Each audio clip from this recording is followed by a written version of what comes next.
Local body ఎన్నికల్లో 42% రిజర్వేషన్లు అమలు చేయాలన్న లక్ష్యంతో ముందుకు వెళ్తోంది సర్కార్. లీగల్ ఇష్యూస్ రాకుండా అడుగులు వేస్తోంది. రాజ్యాంగంలోని ఆర్టికల్ 263 ప్రకారం ప్రభుత్వం బీసీ రిజర్వేషన్లను 42% పెంచుతూ జీవో ఇవ్వనున్నట్టు తెలిపింది. ఈ ఉత్తర్వుల అమలుపై ఎవరూ కోర్టులకు వెళ్లి అడ్డుకోకుండా ముందే కేవియట్ పిటిషన్ దాఖలు చేయాలని ప్రభుత్వం భావిస్తోంది.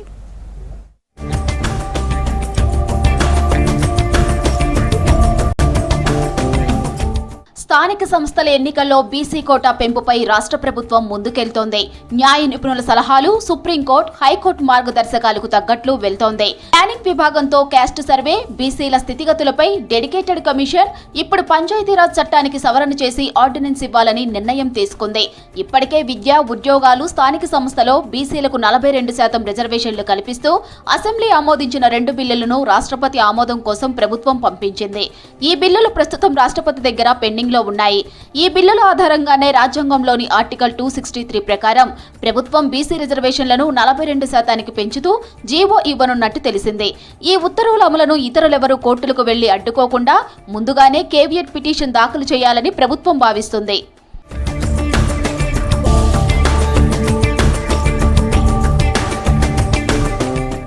ఒకవేళ కోర్టులు అభ్యంతరం చెబితే కులగణన సర్వేతో సేకరించిన ఎంపీరికల్ డేటాతో బీసీల జనాభా వెనుకబాటుతనాన్ని నిరూపించుకోవడానికి సిద్ధమైంది. మొత్తం రిజర్వేషన్లు 50% దాటడానికి సుప్రీం ఇచ్చిన మినహాయింపులో ఈ డేటా కీలకం కానుందని అధికారులు చెబుతున్నారు. ఇప్పటికే 10% ఈడబ్ల్యూఎస్ రిజర్వేషన్ల కోసం చేసిన 103వ రాజ్యాంగ సవరణతో విద్యా, ఉద్యోగాల్లో మొత్తం రిజర్వేషన్లు 50% దాటినా సుప్రీంకోర్టు వాటిని సమర్థించింది. ఈ అంశం న్యాయపరంగా తమకు కలిసి వస్తుందని ప్రభుత్వం భావిస్తుంది. బీసీ రిజర్వేషన్ల అనుగుణంగా పంచాయతీరాజ్ చట్టం 2018లోని సెక్షన్ 285(a)కు సవరణ చేస్తూ ఆర్డినెన్స్ తీసుకురావాలని చూస్తోంది. దీంతో స్థానిక సంస్థలో 50% రిజర్వేషన్ల పరిమితిని పూర్తిగా తొలగించి బీసీ రిజర్వేషన్ల అమలుకు అవకాశం ఏర్పడనుంది.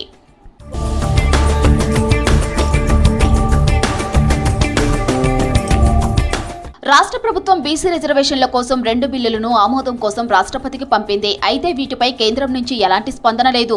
ఈలోగా హైకోర్టు జోక్యం చేసుకుని వచ్చే 3 నెలల్లో లోకల్ బాడీ ఎలక్షన్స్ నిర్వహించాలని ఆదేశించడంతో రాష్ట్ర ప్రభుత్వం రంగంలోకి దిగింది. ఇందులో భాగంగా స్థానిక సంస్థల ఎన్నికల్లో బీసీలకు 42% రిజర్వేషన్లకు కేబినెట్ ఆమోద ముద్ర వేసింది. అడ్వకేట్ జనరల్ న్యాయశాఖ సూచనలకు అనుగుణంగా రిజర్వేషన్ల అమలు కోసం ప్రత్యేక జీవో జారీ చేయాలని నిర్ణయించింది. ఇక కేబినెట్ నిర్ణయం ప్రకారం sarpanch, MPTC, MPP, ZPTC, ZP chairperson యూనిట్గా బీసీ రిజర్వేషన్లను 42% ఖరారు చేస్తూ వారం 10 రోజుల్లో నివేదిక ఇవ్వాలని ప్రభుత్వం ఇప్పటికే డెడికేటెడ్ కమిషన్కు కూడా ఆదేశాలు ఇచ్చింది.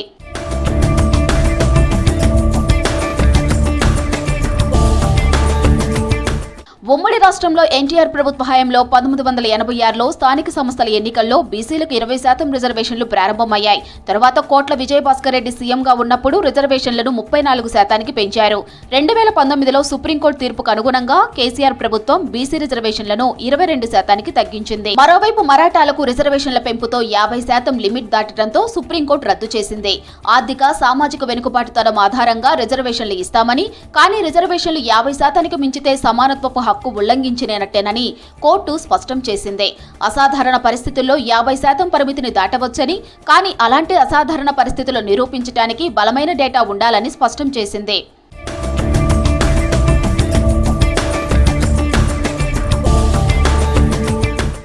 ఈడబ్ల్యూఎస్ రిజర్వేషన్ల కోసం కేంద్ర ప్రభుత్వం తీసుకొచ్చిన రాజ్యాంగ సవరణకు సుప్రీంకోర్టు ఓకే చెప్పింది. విద్యా సంస్థలు, ప్రభుత్వ ఉద్యోగాల్లో ఈడబ్ల్యూఎస్ వర్గాలకు 10% రిజర్వేషన్లు కల్పించేందుకు 2019లో 103వ రాజ్యాంగ సవరణను కేంద్ర ప్రభుత్వం తీసుకొచ్చింది. దీని ద్వారా ఆర్టికల్ 15, 16లో ప్రత్యేక నిబంధనలు చేర్చింది. ఫలితంగా ఉన్నత కులాల్లోని ఆర్థికంగా వెనుకబడిన వర్గాలకు ప్రభుత్వం ప్రత్యేక రిజర్వేషన్లు కల్పిస్తుంది. దీంతో మొత్తం రిజర్వేషన్లు 50% పరిమితిని మించి 60%కి చేరాయి. దీన్ని సుప్రీం సమర్థించిన ఈ అంశం కూడా న్యాయపరంగా తమకు కలిసి వస్తుందని రాష్ట్ర సర్కార్ భావిస్తుంది.